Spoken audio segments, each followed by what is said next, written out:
A vampira finalmente está chegando ao UCM, será interpretada por Indy Navarrete, a estrela de Obsessão, e ela tem uma relação muito curiosa com um personagem que não faz parte desse núcleo dos mutantes, pelo menos não na maioria do tempo, que é a Capitã Marvel, que também já está na Marvel dos cinemas, é interpretada pela Brie Larson e pode voltar em breve. E no vídeo de hoje a gente vai falar sobre esta relação da vampira com a Capitã Marvel. E aí, seus geeks, tudo certo? Eu sou o Marcos Veloso e hoje é dia da gente falar sobre a relação da vampira com a Capitã Marvel, que existe nas HQs, nas animações e pode também vir a existir nos cinemas agora, que as duas existem no universo cinematográfico da Marvel. A vampira ainda não foi apresentada, mas já foi anunciada que estará no filme dos X-Men que vai ser lançado em 2028 e possivelmente ela apareça antes, talvez em Guerras Secretas, que a gente vai ter no final de 2027. Bom, o primeiro ponto pra gente ressaltar aqui é que a vampira não começou sempre como uma mutante boazinha, como a gente vê, por exemplo, no universo Fox dos X-Men, que ela é resgatada ali pelo Wolverine, acaba indo pro Xavier e tudo mais. Nas HQs e na animação X-Men 97, que vem da animação clássica X-Men dos anos 90, e outras também adaptações, a vampira ela foi criada como uma filha adotiva da Mística, e ela cresceu na Irmandade dos Mutantes, que era um grupo de vilões. O grupo de vilões tinha a Sina, que é uma profetisa muito potente, e ela tem uma previsão de que a Carol Danvers, a Capitã Marvel, daria muitos problemas pra vampira. Só que ela fala isso só pra Mística, que é a mãe adotiva da vampira, elas têm essa conversa e a vampira acaba escutando. A vampira era muito jovem, era muito temperamental e ela pensa, bom, eu consigo resolver isso antes dessa mulher me trazer problema. Elas acabam se enfrentando e a vampira segura muito a Carol. A habilidade mutante da vampira é de sugar poderes, energia vital das pessoas em que ela toca. Por isso que ela é chamada de vampira, né? Porque ela suga a essência de alguém.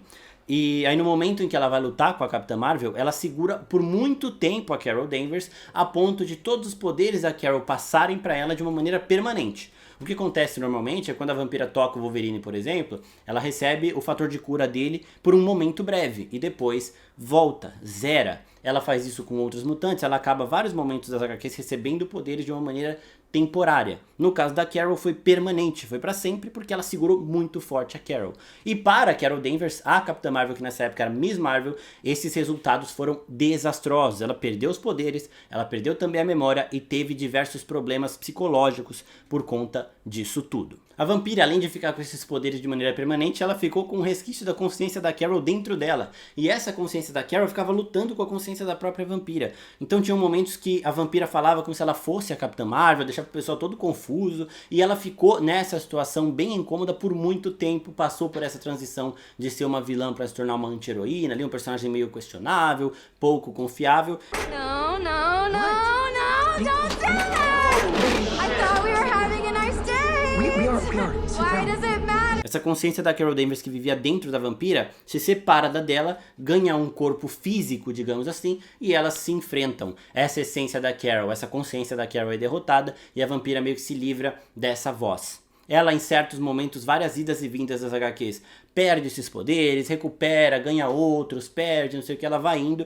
Em um certo momento ela chega realmente a perder os poderes da Carol, enquanto a Carol, pra se recuperar de tudo, vai pedir ajuda para o Xavier. E nesse breve momento ela acaba integrando os X-Men e se torna a Binária, que é basicamente o que a gente viu com algumas diferenças em The Marvels. Em The Marvels a gente vê a mãe da Mônica Rambeau, a Maria Rambeau, como binária na formação dos X-Men. É basicamente essa era das HQs que estava se passando, mas aconteceu com a Maria Rambeau dentro do UCM, enquanto na Marvel, nos quadrinhos da Marvel, acontece com a Carol Danvers. Sempre bom lembrar também que esse universo da Maria Rambeau é um universo alternativo, não é o 616 do UCM, que é o principal, da Carol Danvers e tudo mais. Nesse universo alternativo, que a Maria Rambeau é a binária, a Mônica Rambeau acessa ele no final de The Marvels, então ela vai pra outra realidade, não é a realidade que a gente tá acostumado a ver, como a gente faz e tudo mais. Bom, voltando aqui pros quadrinhos, nesse momento a vampira também vai pedir ajuda pros X-Men, os X-Men acabam ajudando ela, a Carol fica triste porque se sente traída pelas pessoas que tinham acolhido ela, vai embora e tudo mais. A relação delas é bastante conturbada. Essa situação da mente da Carol dentro da vampira também abre um questionamento que a própria vampira tem de será que a consciência da Carol que estava dentro dela não levou ela a se tornar uma pessoa melhor, a ir procurar os X-Men? Ela tem também esse questionamento em alguns momentos e é bem legal. Até que a vampira perde os poderes da Capitã Marvel em vários eventos que vão acontecendo, acaba ficando sem eles e atualmente ela tem poderes bem parecidos com aqueles daquela época, mas porque ela sugou o Magnum, ela não sugou os poderes do Magnum, ela sugou ele de fato, ele, Magnum, que a gente viu na série Magnum que saiu também no Disney Plus no começo desse ano. ele não tem um corpo físico orgânico de fato, o corpo dele é feito de energia. Então para a vampira era difícil dela conseguir assimilá-lo, absorvê-lo, porque ela precisa do toque físico com uma matéria orgânica. No caso dele foi também uma relação mais de boa, né? Não foi uma luta intensa entre os dois que fez com que ela fizesse isso de uma maneira com que ele não quisesse. E aí de novo, ela conquista habilidade de voo, super força e invulnerabilidade, basicamente os 3 poderes principais que ela tinha quando sugou a força da Capitã Marvel. Ela não tinha a energia de blaster lá da Capitã Marvel, porque a Capitã Marvel naquela época também não tinha esses poderes. Então o que a gente tem nas HQs atualmente é a vampira com basicamente aqueles mesmos poderes que ela tinha quando sugou as habilidades da Capitã Marvel, da Carol Danvers, mas tendo vindo esses poderes do Magnum. Só que a vampira é ainda mais forte porque ela mesmo diz que alguns resquícios da força da Carol Danvers continuam nela.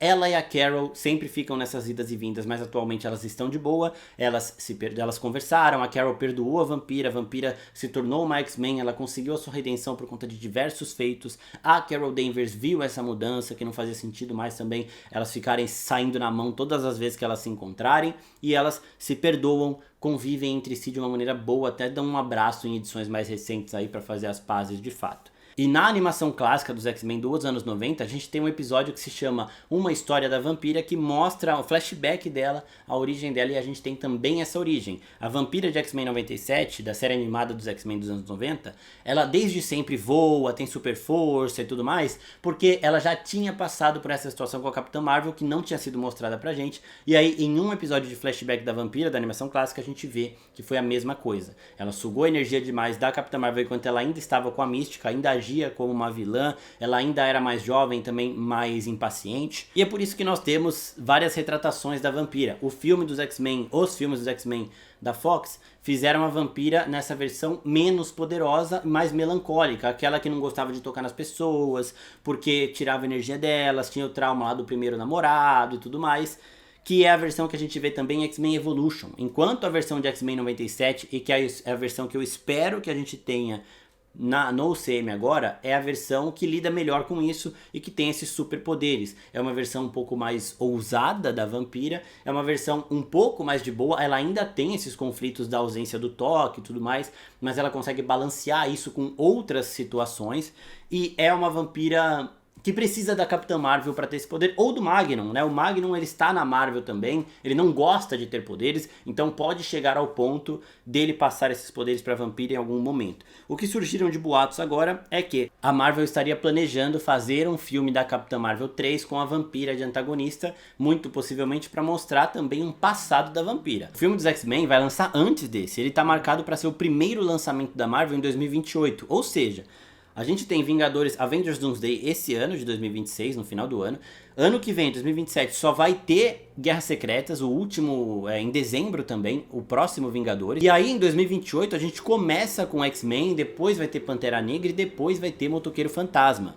Então o filme dos X-Men vai vir antes desse eventual Capitã Marvel 3. Mas o Capitã Marvel 3 viria para mostrar, talvez, a vampira já comece super forte nesse filme, e esse Capitã Marvel 3 mostre como ela ganhou esse poder. Ou esse filme se passa depois, e no filme dos X-Men de 2028 a gente conhece a vampira ainda sem todos esses poderes absurdos da Capitã Marvel, e aí depois a gente vê ela conquistando esses poderes, talvez até com a mechinha vindo desse confronto que elas poderiam ter. No universo dos X-Men da Fox, a manchinha da vampira vem da relação dela com o Magneto, né? Do momento que o Magneto e ela têm uma fusão ali, a mecha dela branca fica. Enquanto em outras situações a mecha sempre teve com ela, e pode vir também a chegar do caso da Carol Danvers, por exemplo. Então eu gostaria muito de ver dessa forma dentro do UCM, com o filme da Capitã Marvel acontecendo, mas eu queria ver como eles iam lidar com isso de uma forma mais natural. Porque se for antes, a gente pode ainda ter a vampira começando como uma vilã,